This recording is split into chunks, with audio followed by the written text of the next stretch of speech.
salon Conviviatest nous permet d'être visible, aussi de pouvoir faire rayonner la Réunion et de montrer qu'à la Réunion on est capable de pouvoir aussi faire de belles aventures qui touchent autant sur des projets hardware que software, mais surtout pour l'entreprise, ça nous permet d'avoir une visibilité, de toucher des marchés autres que ceux de la France ou proches de la France. On va toucher l'Europe, voire même l'international. Alors, votre société, elle fait quoi exactement?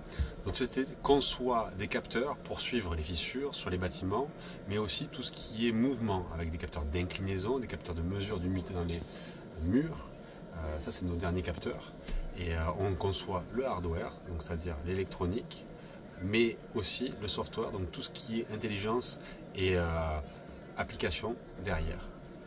D'accord. Alors, depuis l'an dernier, qu'est-ce qui s'est passé? Est-ce que le salon de l'an dernier vous a profité?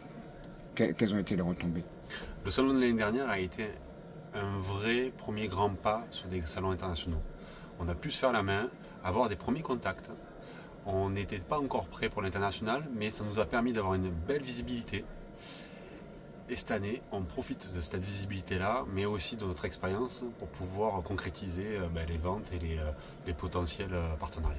Dans la discussion que nous avons pu avoir hors interview, vous me disiez qu'il faut venir au moins 2 fois à un salon comme ça pour vraiment être opérationnel, que l'année dernière, ça vous a permis de faire une prise de contact, d'essayer de comprendre, mais que c'est maintenant cette année que ça allait vraiment être profitable. Effectivement. La première année, c'est un peu une année d'observation, savoir comment le salon fonctionne et aussi savoir s'organiser pour communiquer et closer les deals derrière.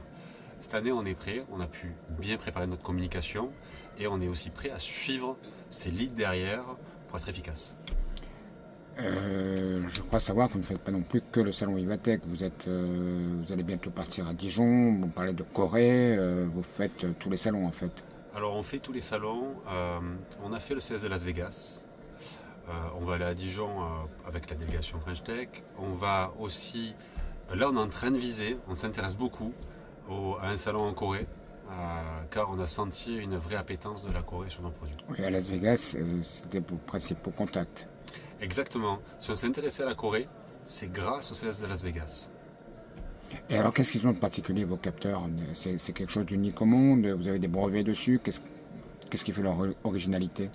Exactement. Nos capteurs sont originaux car ce sont les plus... Là, on a conçu le plus petit capteur de fissure connecté au monde qui permet d'avoir une pose ultra facile par un collage, un système qu'on a breveté, mais aussi qui est ultra connecté avec le smartphone, mais aussi à distance avec des réseaux LP1, Sigfox, LoRaWAN.